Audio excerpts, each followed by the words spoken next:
सन 2020 पासून बांधकाम कामगार नोंदणी ऑनलाईन पद्धतीने राबविण्यात येत आहे आणि या बांधकाम कामगार नोंदणीसाठी तसेच त्याच्या नूतनीकरणासाठी याआधी 25 रुपये तसेच 12 रुपये शुल्क आकारले जात होते।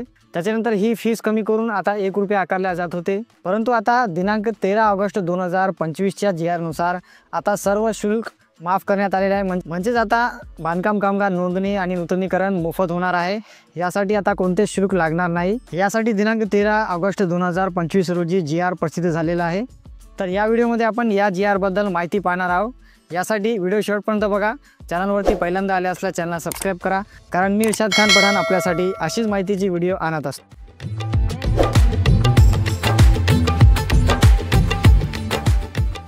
तर पहा, दिनांक 13 ऑगस्ट 2025 रोजी हा GR प्रसिद्ध झाला आहे।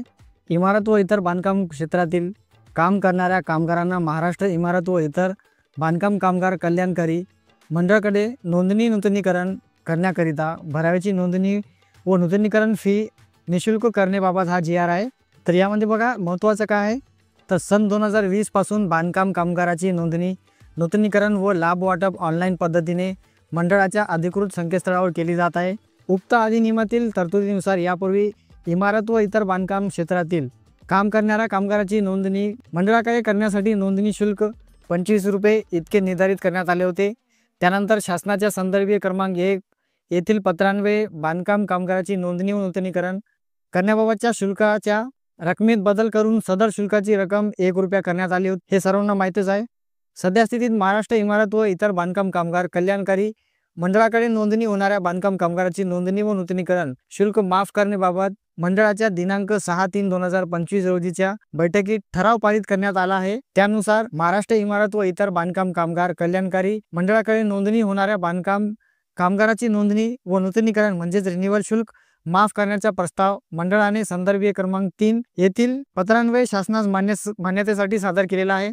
त्यास अनुसरून महाराष्ट्र इमारत व इतर बांधकाम कामगार कल्याणकारी मंडळाकडे नोंदणी होणाऱ्या बांधकाम कामगाराची नोंदणी व नूतनीकरण शुल्क माफ करण्याबाबत मंडळाने शासनास सादर केलेल्या प्रस्तावास मान्यता देण्याची बाब शासनाच्या विचाराधीन होती। म्हणजेच याच्या आधी बांधकाम कामगाराकडून 25 रुपये शुल्क आकारले जात होते, त्याच्यानंतर हे शुल्क कमी करून 1 रुपयापर्यंत आले।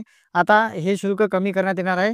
तर यासाठी नेमकं शासन निर्णय काय बघा महत्त्वाचं, तर इमारत व इतर बांधकाम कामगार रोजगार विनिमय व सेवा शर्ती अधिनियम 1996 मधील कलम 12(3) व 62(2)G मधील नमूद तरतुदीनुसार इमारत व इतर बांधकाम क्षेत्रातील काम करणाऱ्या कामगारांना महाराष्ट्र इमारत व इतर बांधकाम कामगार कल्याणकारी मंडळाकडे नोंदणी किंवा नूतनीकरण म्हणजेच रिन्युअल करण्याकरिता भराव्याची नोंदणी किंवा नूतनीकरण फी म्हणजेच नोंदणी शुल्क निशुल्क करण्यास या शासन निर्णयाने मान्यता देण्यात आलेली आहे। तर या प्रकारे हा नोंदणी शुल्क माफ करण्याचा GR होता। हा GR डाउनलोड करण्यासाठी लिंक खाली डिस्क्रिप्शनमध्ये दिलेली आहे, तिथून तुम्ही डाउनलोड सुद्धा करू शकता। आणि माहिती आवडल्यास लाईक करा, शेअर करा, चॅनलवरती पहिल्यांदा आला असल्यास चॅनल सबस्क्राइब करा, कारण मी इर्शाद खान पठाण आपल्यासाठी अशीच माहितीची व्हिडिओ आणत असतो।